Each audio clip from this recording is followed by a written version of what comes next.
Hello, everybody, and welcome to a very special, jam-packed edition of the Unqualified Film Bros podcast. You got the full panel here. It's been a few months straight of us all being here, so you're used to that. What you're not used to is us talking about drum roll, drum roll, drum roll. Two movies in one episode. We got a lot to talk about. We're gonna get into it. I thought you were going to say Jared Leto. Yes, we're talking about Jared Leto tonight, but we'll get into that as Ben talks about his favorite cult leader. Um, Oh no, Which implies that Ben has Jeff a least Bridges. favorite cult leader too. Before Ben gets into Jared Leto and the merits thereof, um, Max, I want to start with you because we are talking Sure. about Tron Ares and Roofman tonight. Well, You, let's do one at a time. we are going to do one at a time. We're going to start with one of them and we'll go to the other, but we're going to figure that out in a second. But I want to start with Max and I want to go back and forth with you real quick while Ben listens a little bit and weighs in when he can Okay. because Max, you and I each double featured this. And Ben, did you double feature the two movies in one day? No, no. Okay. But Max, you did Roofman and then Tron Ares. I I did. did I did Tron Ares and then Roofman. And real quick, what do you think of the order that you picked to watch these films in? I picked it because that was the times that worked, but I will say that coming out of Roofman and going right into Tron Ares, that woke me right up. And that says basically all I need to say about Roofman. Um, like, but yeah, there you go. There you have it. I think it was a much more energizing experience to watch Tron Ares for certain. Fair. It's a fair Yeah. assessment. Um, yeah, I did Tron Ares in IMAX, which was awesome because I walked right in at, well, it wasn't awesome. We'll get into it. Um, but it was an IMAX, very visual. And I walked into the theater as the movie was starting. There were no Mhm. previews. Oh, So It was wild. wild, like I've 10 a.m. never screening on a Tuesday. yeah, that sucks. I'm so sorry. No previews Yeah, whatsoever. that's So like awful. I'm walking in and I see the big red Disney logo Hmm. on the screen and I'm like, shit, I got to get to my seat. I mean, especially for like an IMAX, like that's a Yeah, they got to do all the like the countdowns and stuff, and I it's that weird. makes no sense. I Very don't weird. know. And then I had like an hour layover in just the food court at the mall because the theater's in a mall. Um, and then I went into Roofman and I In think this division. I think if I had to do this double feature again, the long and the short of it is I would do the same order that I did. Okay. So let's talk about these films in Max's order. Let's start with Roofman. What'd you guys think? It's fine. It's funny. I can't get over watching that and being like, this is a real man though. Like it's kind of bizarre to watch because it's such a comedy at times, but also like, oh, this is really someone's life. Like this is kind of the most depressing thing I've ever seen in my life. It's just but yeah, I mean the long and the short of it is I thought it was fine. There's nothing like outstanding about it. There's nothing bad about it. It's just kind of exactly what I expected. That's what I told Max. Yeah, pretty much. Like it's a nice story. Oh, Yeah. I think I don't know if nice is the word that I would Yeah, use. I goes to mean, jail yeah, for 50 years, so it is but and then he tries to escape or successfully escape. Or no, it like said it two more tried to He times, escape two more attempted it times. twice more. and he said he's not going to do it again. Yeah. That's exactly what I would say if I was trying to do it again. But hey, I think he's eligible for parole in 2036. So Yeah. That's true. The postscript did say that. Yeah. And I know there's nothing Ben loves more than a movie that starts with based on a true story and ends with a little postscript. what's hilarious is like most of them that do a movie like this are exaggerating a ton of stuff. And I looked it up, and most of this stuff happened. This guy's just crazy. Um, like such a psychotic thing to do. Yeah. It's so I don't know. crazy. I think because I enjoyed the movie. I think it was tonally all over the place, like you guys have been talking about. Yeah. There are really, really fun, lighthearted comedic moments, and then it gets super dramatic at times. And Well, then it's because it also is. kind of thrilling at other like it doesn't know what it wants to be and it figures it out too late, which I think is something I've said Yeah. before about really like tonally jarring movies. Again, I feel like half of me was like, if this was not a real story, I would get into it more. Just watching this man, do a car crash of his own life is kind of just hard to watch for me. Yeah. Like, it's one thing if you see, somebody in some actual like fictional comedy just like doing something insane, like a fish called Wanda or something. But I mean, yeah, knowing that they're all real people, like the woman that Kirsten Dunst plays, like that really happened. Like she actually thought this guy was like John Zoran. What's his name? John Zorin. Sounds man. John Zoran. I got it right. Wow. Um, Good you. and yeah, she called him for the police, and he showed up and got arrested. I mean, I just couldn't get over that. Like I Yeah. I'm inclined to agree. I think if this had just been a fictional movie with a made up plot and made up characters, I would have enjoyed it more. I also think like what we get for this telling of a true story, based on a true story, is not like it could very well be very authentic to the sequence of events as they played out in real life. But I'll say it again, you gotta pick a tone because in the trailer, this looked like a straight up comedy. yeah. I mean, You you got just you can't got like. like skating around risky business style in the Toys R Us, eating the peanut M&Ms, the bag of cash exploding red dye in Peter Dinklage's face. Like this looks like it should be, in And theory, that a funny movie. the trailer definitely sold it as that. I think Yeah. again the problem is probably the same thing I'm talking about, which is you're trying to rectify that this is a hilarious sequence of events, but also just kind of really depressing. Yeah, Like because that's your protagonist. you can't get out of the back of your mind that this guy is gonna have to reckon with what he's doing at some point.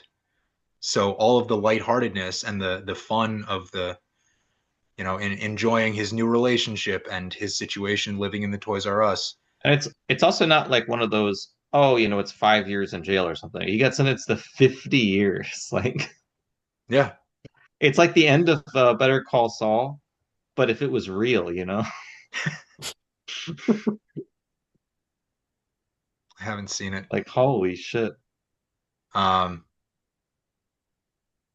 yeah, I also didn't love, and this was kind of bugging me as I walked out of the theater and then for the drive home because it was the second of the two that I watched.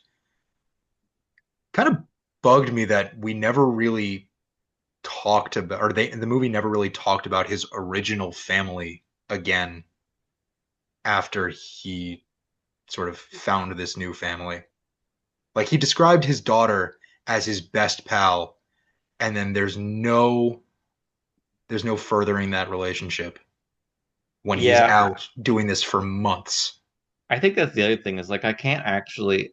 I mean, he's kind of a piece of shit, right? Like, Yeah, I can't feel bad. No, not kind of, definitely. like I can't feel it's bad for really Jeff hard to Manchester. laugh sometimes because it's like, oh my God, this guy's a horrible, just horrible. I mean, it's not like But he like, killed someone, but No, but look what he's putting these people through. yeah, Like he's basically adopting these two girls as his own when he has no business doing that. as No, and then he fucking John robs the Zorn. Toys R Us or whatever. It's Yeah. like, holy shit, man. And I then he will. starts dating their mom and gets to like sleep in her in the apartment and move in, basically. Nah, Yeah, he's a psychopath. Yeah. That's I will give credit to Channing Tatum because through his performance, and he talked in the junket about being able to play around with different genres, excuse me, of comedy, drama, thriller, romance, crime, like all of that all rolled into one. I think that was just a nice way of him saying, we don't know what this movie is in terms of genre. Um, no one does. True. Credit where it's due. He brings some stability to the character in that we're kind of obviously because we're in his head for the entire movie, we know what his motivations are. Like we can follow along with him because of with Jeffrey Manchester because of Channing Tatum's performance. It's easier to follow the character because Tatum brings his natural charm and charisma to a role that doesn't really earn But that that's level of I feel charm and like it's charisma. also off-putting, at least to me. It's like I'm watching Channing Tatum be really charming, and I'm like, but this guy doesn't sound that charming. Right. And The because they also that's sell his exactly what like natural talents of like noticing things as like this gift to go do good in the world, but he all he does is cause wakes of Yeah, destruction. it's like the guy from what was it, Red One, Chris Evans' character, you know? Oh, yeah. He's got a natural skill at finding people. the best tracker in the world. Best tracker in the world. Oh my God. You're gonna find Sorry. Santa Claus. And The Rock is here for some reason, and he's gonna smashing machine this thing. He's gonna be really, really serious all the time. And he's gonna do the eyebrow thing, which I would do if I could. Um yeah, I think Channing Tatum and Kirsten Dunst have really good chemistry. There you go, Ben. I think Channing Tatum and Kirsten Dunst have really good chemistry. I think that's important for a movie that contains romance.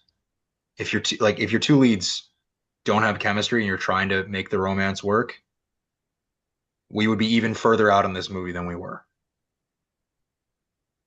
Yes. Yeah. It's just everything's weird. Like everything is weird. It's hard to call it a romance. You know what I mean? Yeah, that's true. There's not a lot of It's romancing. It's just kind of like a he's used situation, you know? he's finding his like he's weaseling and burrowing his way into her life. Yeah. She's a place to stay for him. And he buys Yeah. a car for her daughter, and the only person that drives the car is him He's trying to until show okay. One of the more comedic scenes of the movie when Jimmy Yang is the car dealer riding in the front seat and Channing Tatum, I guess, tries to see how fast the car can go so he can use it as a getaway vehicle and then doesn't.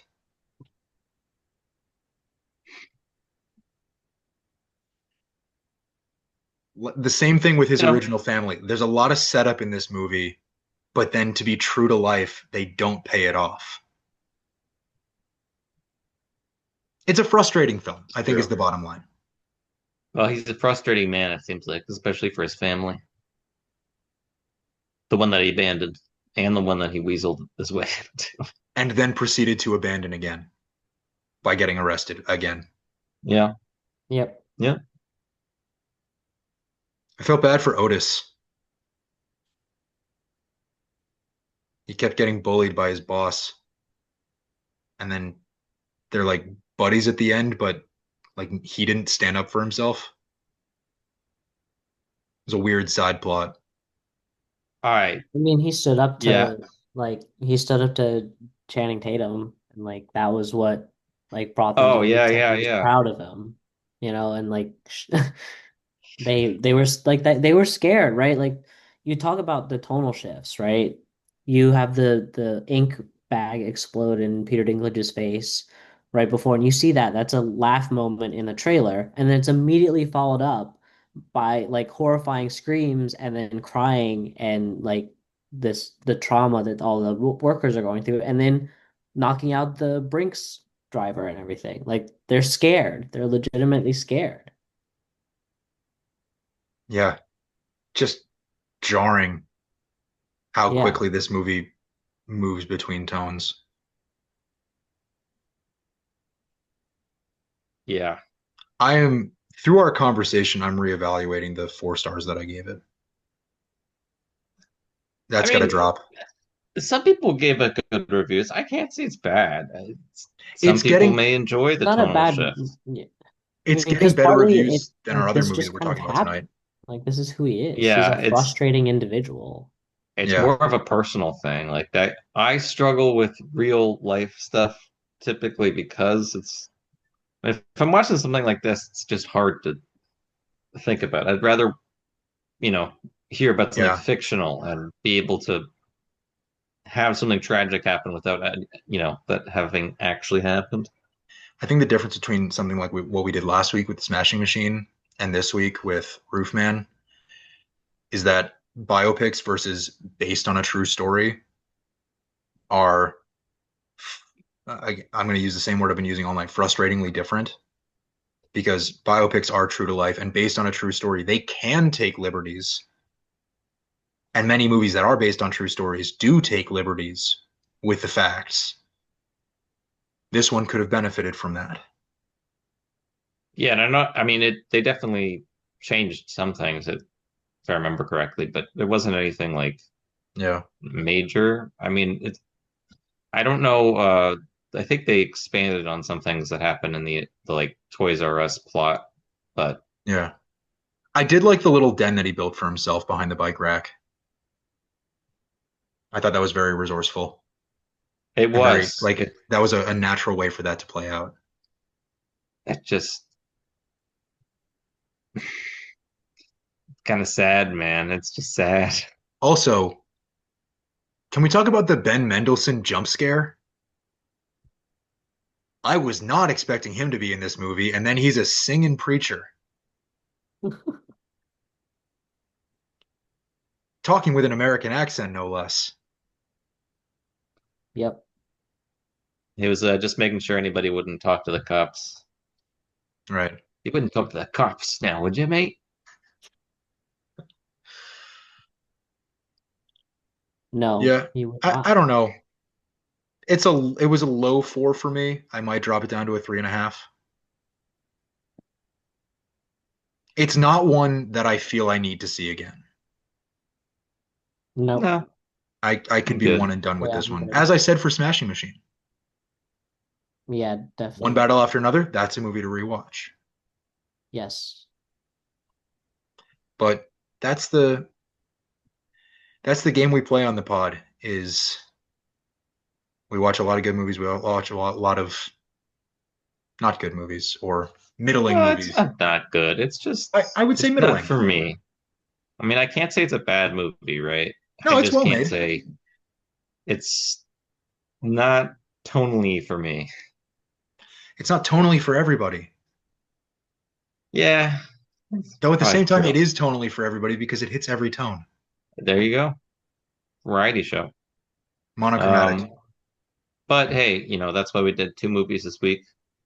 Yep. Yeah, so let's shift our attention and head into the grid. I just want to preface this because I know Ben's going to spend a lot of the next 20 to 30 minutes gushing about the Tron franchise. I just want to preface this by saying when I discovered that Roofman and Tron Ares were coming out the same week, Tron Ares had been on our schedule for this year for months. I think maybe since the spring or earlier. Um, but I had suggested in our group chat, hey, Roofman looks fun. Let's just drop Tron Ares and throw Roofman on there because Jared Leto, who wants to watch Jared Leto? I don't, but Apparently, my love Ben for really likes Tron, watching Jared Leto. He's my the love for reason Tron Morbius came back to supersedes theaters it. a third time. Um, Yeah, but you Ben know, is a big Tron fan. He's a big Jeff Bridges guy. I'm So, a big electronic music fan as well. for the second time this episode, gentlemen, what'd you guys think? So I gotta preface this by saying it's not a great movie. I would say the start was much better than the ending. Um, I could not get over like Jared Leto at the end just saying stupid shit like a wise man once told me it's more like impermanence. Now I gotta give Jared Leto credit. He really does seem inhuman in this role, and it may be a consequence of him not actually being human himself. But He's a Martian, like right? the reason that I love these films, He's a vampire, and bro. the original film is very different. That is like a CGI, you know, very influential in that sphere. It It's a was, CGI test run. yeah, it Yeah. looks very dated today, but at the time it was very, very impressive. And just a really cool idea. I mean, people think about this all the time now, but back in the day when computers were really starting to get steam, like having a movie like this, it was such a neat idea, was really cool to me. Um, I love computers and I love movies, so it's a perfect melding. The sequel is fine, but that started the like, they have Daft Punk on the soundtrack. It looks Yeah. great. And this one kind of follows suit. I would much prefer Garrett Hedlund back than Jared Leto, but I wasn't a producer, so I guess that gets you the main role.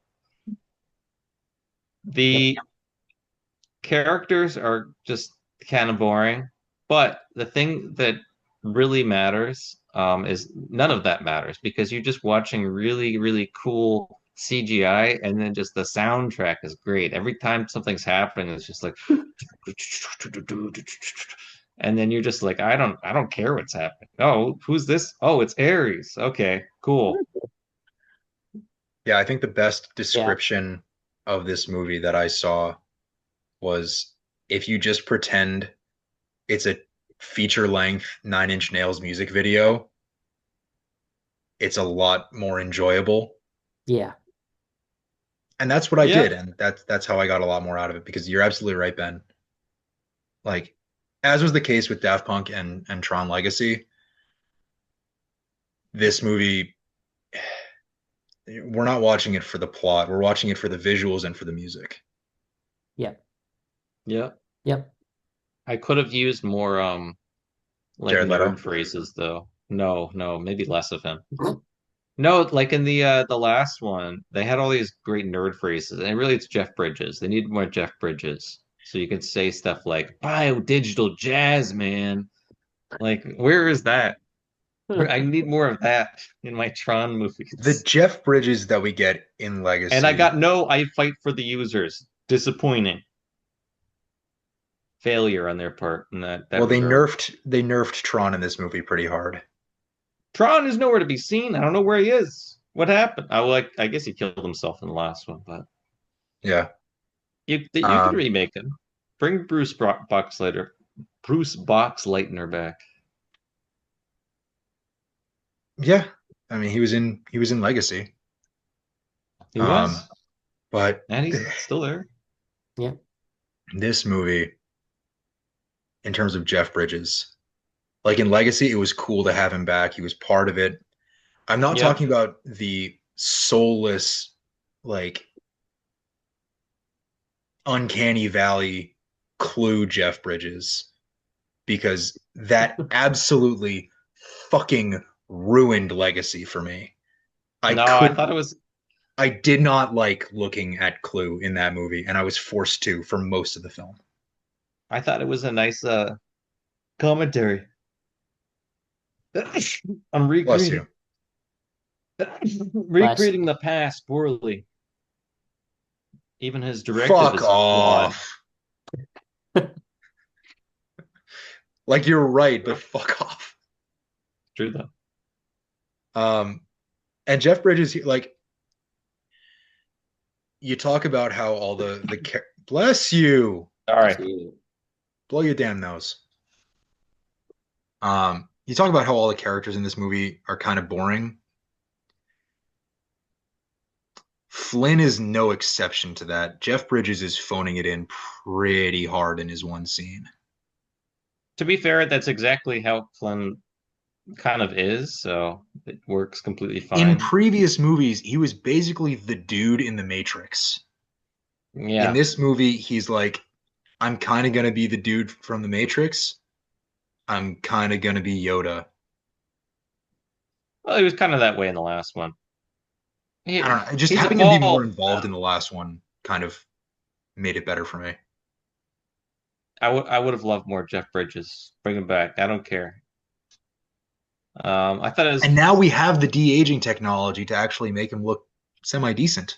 You don't need to do that. Just bring him back as like Jeff Bridges. Well, if you were going to do Legacy today, Clue would look better. I'm still fucking hung up on how bad Clue looked.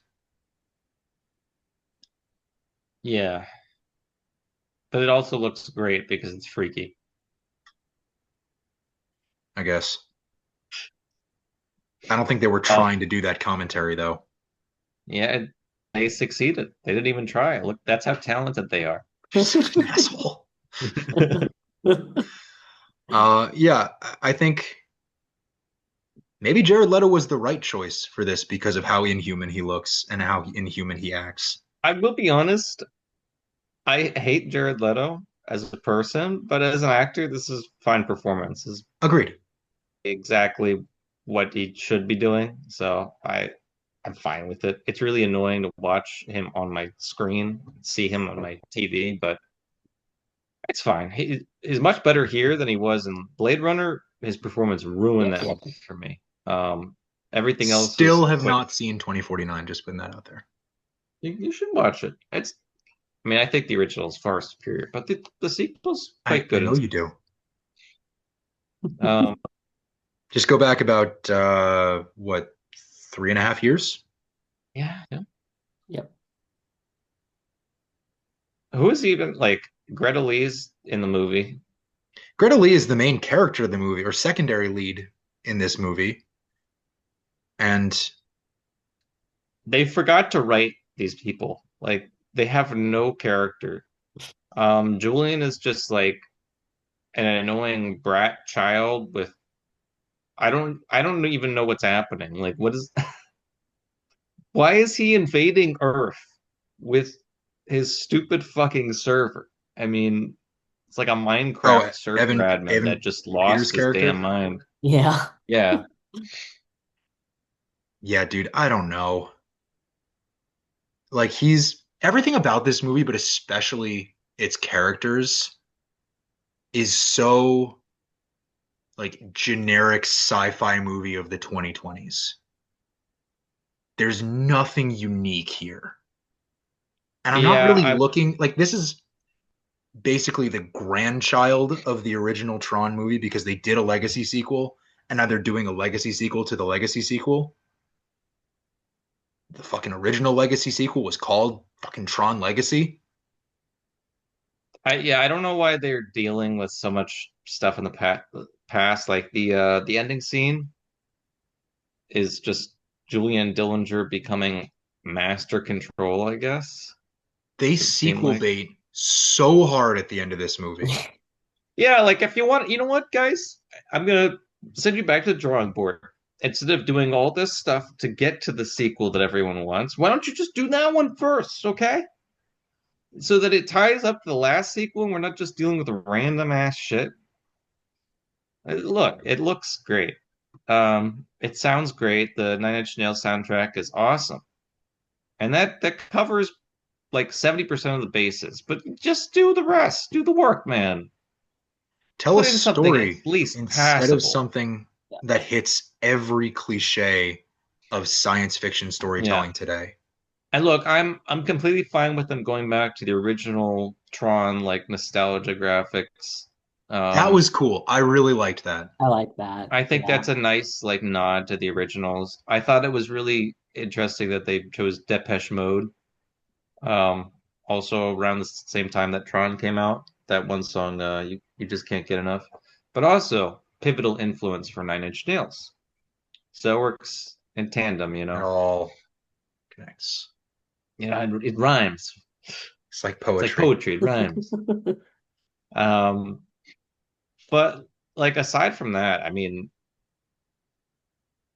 they could have done a lot better with the characters, with emotions, anything like that. Um, They could have added like 10% more, and this would have been a much better film. yes. I mean, And again, I still enjoyed it. Just again, like like you said, Ben, visuals and music for a Tron movie get you 70% of the way there. Yeah. But this is only 70% of the way there. There's nothing yeah, else in the film. they stopped. 0% else is added on to that original 70% we start with. And Max, you're absolutely right. Just get me up to a B minus. That makes this a 4 out of 5 movie. I'll throw it a like on Letterboxd. I would probably rewatch it. Well, But I know he's they not that main like leading man for Hollywood, but he probably should just grab Garrett Hedlund and bring back what's her name? Olivia Wilde, Olivia instead of Wilde. just showing a picture of her at the end of the movie to sequel bait. Yeah, just I don't You care know about if they Jared make Leto's another one of character. these, they're going to have Garrett Hedlund and Olivia Wilde in it. But Yeah, building on what you said a few minutes ago, Ben, if you're going to do that, do it for this movie. Because it's been 15 years. Are we going to, like, if we're excited to see the continuation of the story of Tron Legacy, are we going to go see entirely new characters with a cameo from Jeff Bridges 15 years later in Tron Ares and then wait another 5 years and then have to watch Tron Ares then before watching the movie that follows Tron Ares? I don't know that there's gonna be a movie that follows it. There I kind of shouldn't be. wish there would be. This movie is catastrophically bombing at the box office. Yeah, I kind of want to see another one though. I would see another one, and we would talk about it on this Yeah. podcast. I want another album. Getting back to work. I just want to listen to the score of this movie, like while I'm at the gym. It's good. It's Hmm. good, It matches the Daft Punk one. Both of them are really really solid. high quality. Yep. I could have actually used Nine Inch Nails showing up as a cameo. That'd been cool. It would have. Maybe at least a singer. I mean, it's mostly just Trent Reznor, but yeah, just get him in there. Maybe he is. I don't know. I don't think he is, but I didn't see him. I'll have to check. Um, yeah, I had no experience with the Tron movies until Monday of this week when I watched Tron and Tron Legacy in the same day, and then I did Ares on Tuesday. I get the appeal, I think, of, like you said, Ben, for the original movie coming out in the early 80s with computers being what they were and movies being what they were. Like, it's a novelty, it's cool for the time. I mean, it was what everyone dreamed about, like going Yeah, into a video game. There's another one, the the Last Starfighter. The the guy Super Mario really Bros. Movie. no, no, no. This is another '80s one where he's really good at like the Starfighter game, and then aliens from another planet come to pick him up because he's been chosen by the game. They installed it to like find the last starfighter that can The save them. one. The one. But it's just like it's every kid's dream. You find a fun game and it's like, oh, I want to be in that. I want to go in there. And Tron showed you could in the movie. So Yeah. I, I think this is a franchise that I'm glad I've now seen and glad I'm caught up on. It's not something I think if we didn't do the pod and we weren't doing Tron Ares on the pod, I don't think I would have sought out these movies to watch them. Yeah, I feel like a lot of it is more the potential of it than it is like the actual product is. I always thought they could do a lot more with it. And the first one was really, it's revolutionary. It didn't get great reviews either. It didn't do well at the box office. All of them have not done well. Um, but yeah, it's just like a fun idea.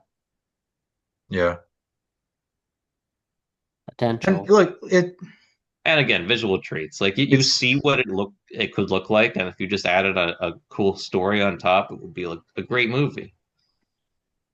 But they it's forgot to add that part. it's one of those movies that you can go to the theater for 2 hours and turn your brain off. Yeah. Yeah, no, I was not Because you paying can pick it attention. up at any point and you'll be like, You oh, literally just did I walk miss in and it's like, anything? No. whoa, they're fighting? Cool. Oh, I love the score. This is great. Yeah, like you said, Max, like you can take a break from the movie Yeah. and pick back up 20 minutes later, and the plot has not advanced because there is really no plot. And it's Yeah, I don't They just really. they have It's characters moving through space and time and they're like they that's very kind of what little they hero's journey in this film. no. And in Roofman. Well, because well, he's he's not a hero. That's not a a hero, similarity they so share. Yeah, I think bottom line for these two movies is go to the theater, form your own opinion. go to the theater for Tron. I want another one. I want another soundtrack, guys. Get out there. All right, Ben says go see Tron Ares in theaters. There's no I'll soundtrack for I'll Roofman, say not it one too. that I care about. See it in IMAX at 10 a.m. on a Tuesday, and you might get no previews. Yeah, I saw it in Dolby and my seats were shaking. Like Fuck, That's man, it that was sounds crazy. It so was cool. awesome. It was awesome. See, that's the theater experience you need. Yeah. That's what you should watch this And in. there were lots of people there too. It was like almost a full theater. They're all there for Jared Leto. DC. Hmm. Uh like yesterday no, last yesterday. Oh, my No. last point. Why the fuck did they get my boy Cameron Monaghan in there just to like watch him die after 2 seconds? Come on, Yeah, put him what? as the main guy. Like he costs less than Jared Leto, and he's way more liked. And he has People like love fighting Shameless. experience from the Jedi games. Yeah, people love Cal Kestis. They Yeah. love him, No, gotta kill him off. and he could say his signature line, "I'm Cal Kestis."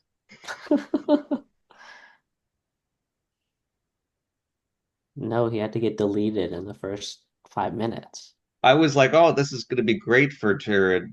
He's going to finally learn what emotion is like. And then they just airstrike the entire team. Well, he is self-aware and learning throughout the film, or at least the story tells it. The absence of a story tells us he is.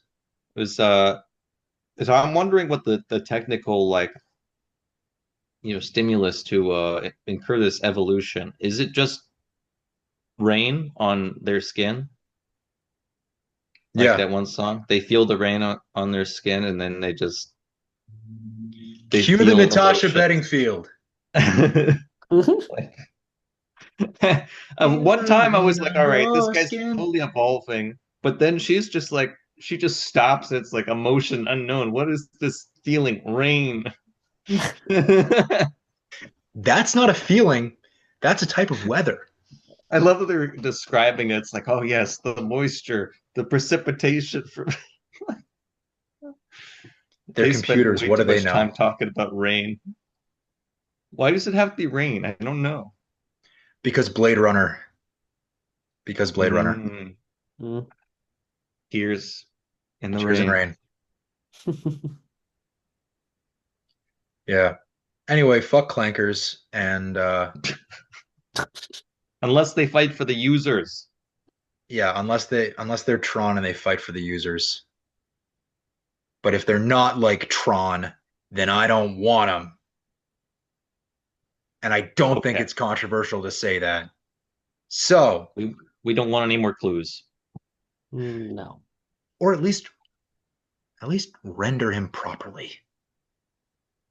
No, he wanted to destroy Earth. He wanted to Can I pretty much fucking commit say that? genocide, Have I George. made my point clear enough? Render him properly. He would I still want to want commit genocide. I want 2 times the Jeff Bridges, not one Jeff Bridges and a husk of what he might have looked like in the mid 80s. Yeah, but it's so funny to watch that like terribly rendered Jeff Bridges ask, Flynn, are we still to create the perfect system? Just give me Garrett Hedlund Uh, and Olivia Wilde in a yeah. sequel. Fuck, man, I don't know. So, yeah, go to the theater and see these 2 movies. And watch that 10 seconds of Tron Legacy. Comedic gold, I'm telling you.